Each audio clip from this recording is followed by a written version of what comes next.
Just like I said, I'm here with a new analysis, and let's dive right into the Pokemon Sun and Moon. Now, before I even start this analysis, I actually recorded an analysis, and I already had it rendered, but turns out more information was released on the Pokemon website saying that this is a Pokemon game with a new world, new Pokemon, and new adventure to discover, which means my initial thoughts that it's possibly still a Gen 6 game is incorrect, so I'm here to make another analysis about it being Gen 7, so let's go.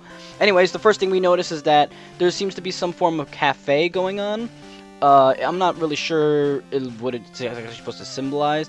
I guess it's just, it looks more like modern cafes, something like you'd see in a Starbucks or a Panera, but it's still a little hard to say exactly what's going on, but it's probably definitely a cafe. The picture on the top, I'm still not sure what exactly this picture is. It's probably some form of building interior, but I'm not quite sure to what exactly.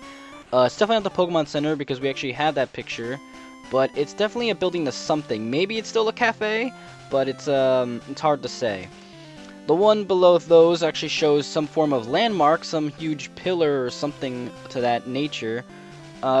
Equally, still not sure what this could be. Maybe it's even a new location for a gym for Generation 7, but it is hard to say, once again. Moving on, we have the Pokemon Center redesign, which might actually give us a clue into where this Pokemon game is situated in real life, or its region will be.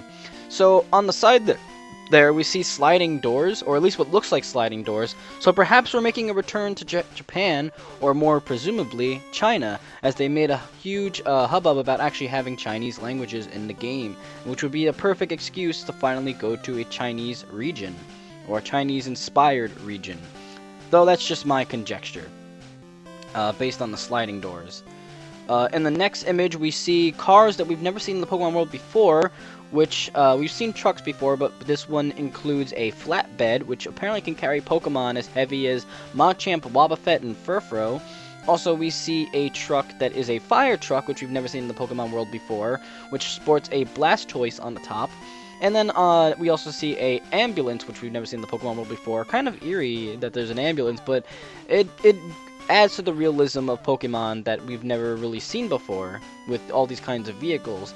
To the right there seems to be like a Wingull floating by some form of white oblong object. It might actually be a sailboat, but once again we have to wait and see for more concrete footage / information. On the next pictures we have multiple screenshots of different concept art. One of the first things we see on the top left looks to be some form of motel, which maybe the flatbed truck will bring you to, as the flatbed truck is also seen at a different location in another screenshot somewhere else. So maybe you can actually have a friend or a person who will bring you between locations with the flatbed truck. It's hard to say. To the right, we have what possibly is the interior of the motel, or possibly the interior of a different building nearby. Below that is various interiors of a building that is probably the one to the left of it, but cut off by an arm. I can't make out anything from this at all. Personally, I can't. If somebody else can and wants to show in the comments below, that would be much appreciated. Next, we have the big screenshot, which was a huge palace-looking place. This might actually be the location of a water gym. But, again, it could also be anything. It could be a museum, it could just be a palace, it could just be a location that you just talk to people, it could be a battle arena place, who knows. But we do see, in front of the building, what looks to be like the lady archetype, and also the possible trainer protagonist of this game. Now, my friend said that this looks like a female, I say it looks like a male, I don't know, but I guess we'll see more information about that, in the future.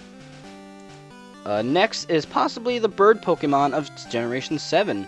Now, since it's basically confirmed that this is Generation 7, I can confidently say that this is not a fletchling, considering it also has a weird, kind of like spike at the top of its head, and also sports a red, black, and white design on the front of it. A strange looking bird Pokemon indeed, but it's definitely the first Generation 7 Pokemon we've seen so far. So this is most of the information I've been able to analyze from the Pokemon Sun and Moon trailers. This is a Generation 7 game, basically, confirmed by the Pokemon website. And I guess we have to just wait and see what kind of new adventures are awaiting us. Now, Junichi Masuda, the Pokemon director, will be at E3 this year, so definitely expect more Pokemon Sun and Moon footage at E3. Until then, I will see you guys in the next video. See you guys then.